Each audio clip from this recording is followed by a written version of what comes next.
Hello everybody, bad weather freak. I know it has been a long time since I haven't posted a video, roughly about a month. I've been busy with work and school. I've been a little busy, but nevertheless, I'm pretty sure you guys have seen what is going on towards Florida with Tropical Storm Idalia, which is looking more likely like a hurricane already.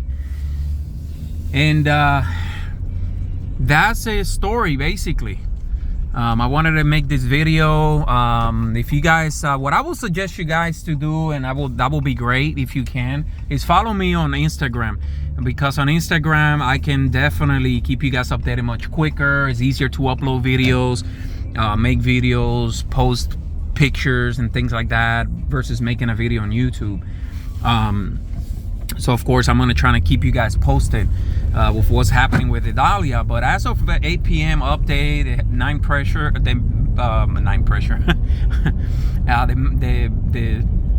barometric pressure is 983 millibars. It has been dropping steady throughout the day, and basically, so signs of intensification. As of right now, winds are 70 miles per hour, but I'm pretty sure they're trying to be a little bit conservative, the National Hurricane Center, because of the fact that honestly, I don't even know why. They have been conservative throughout the whole thing. I know some people that have bigger social media presence and bigger YouTube channels and everything, they have been one particular one, I'm not going to say his name, but one particular one last night, he was very frustrated that within 48 hours we were going to have a very strong hurricane making landfall somewhere in Florida, in the west coast of Florida. And he was very upset that basically the authorities were kind of like not taking this serious, in a sense of I don't want to say serious, but basically not giving enough time to people to prepare, like issuing evacuation orders and things like that. And I'll be honest with you, going through Irma, going through Ian, and also now Idalia, which I don't know if you guys just noticed, but there is a ice storm in all those names that I just mentioned. And historically, the ice storms have been retired, or names have been retired more than any other name or letter, I should say, in the alphabet, historically. But anyways, going back to what I was saying, so I've noticed that the coverage, the news coverage, the overall warnings and everything they have been lacking with this particular storm. So I do understand the frustration of this guy that I was talking about yesterday. He was very upset with the reaction of local authorities and all that stuff. But nevertheless, going back to I will almost say Irma, Idalia, 70 mile per hour winds. Is actually moving north at 9 miles per hour, so it's expected to pick up some speed. One of the things that I would say, so you guys have a better perspective of what is happening or why Idalia is shaping to be a very significant storm for the state of Florida, is the fact that there are multiple things in its favor.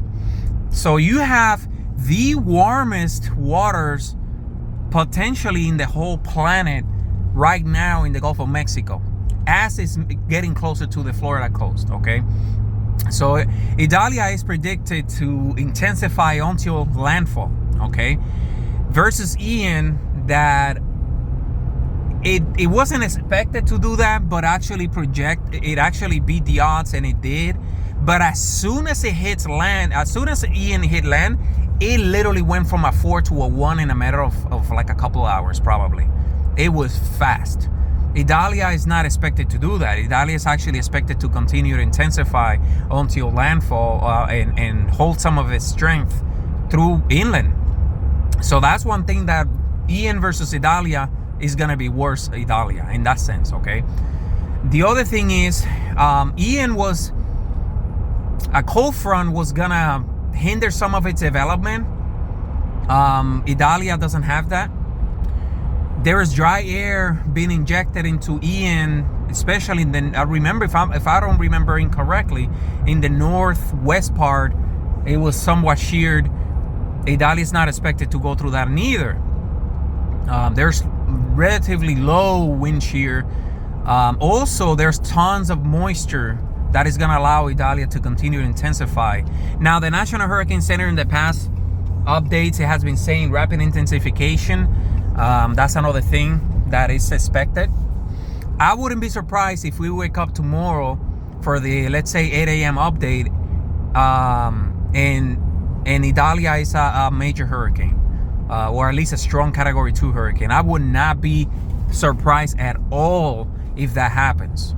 Okay, it's crossing the western tip of Cuba right now. And as we know, the western tip of Cuba is not, there's not a lot of mountains. It's fairly flat compared to the eastern and central Cuba. So that's something that we need to also keep in mind. It's not going to disrupt them very much.